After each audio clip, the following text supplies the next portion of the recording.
সারি সারি গাঁথুনি, চলছে কাঁটাতারের বেষ্টনী বসানোর তোড়জোড়। এই চিত্র দুই প্রতিবেশী রাষ্ট্র বাংলাদেশ ভারতের আন্তর্জাতিক সীমান্ত রেখায়। শুক্রবার পশ্চিমবঙ্গের শিলিগুড়ির ফাঁসি দেওয়া এলাকায় কাঁটাতারের বেষ্টনী নির্মাণের কাজ শুরু হয়। কাজ চলছে ভারতীয় সীমান্তরক্ষী বাহিনী বিএসএফ এর নজরদারিতে।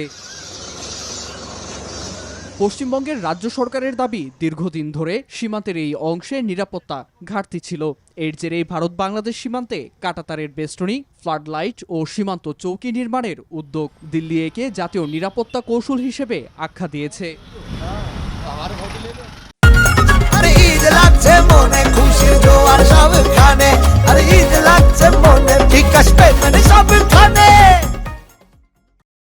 পরিকল্পনা বাস্তবায়নে বিএসএফ এর হাতে ২৭ কিলোমিটার বা ৭৫ একর জমি তুলে দিয়েছে পশ্চিমবঙ্গের ক্ষমতাসীন বিজেপি সরকার। ভারতের এই পদক্ষেপ আন্তর্জাতিক সীমান্ত আইনের চূড়ান্ত লঙ্ঘন, কারণ ভারত ও বাংলাদেশের মধ্যে সীমান্ত চুক্তি বিদ্যমান। চুক্তি অনুযায়ী সমঝোতা ছাড়া জিরো লাইন থেকে ১৫০ গজের মধ্যে স্থায়ী প্রতিরক্ষা কাঠামো নির্মাণ নিষিদ্ধ।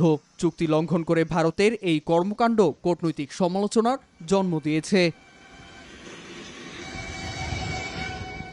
নীরব দাস, নিউজ 24।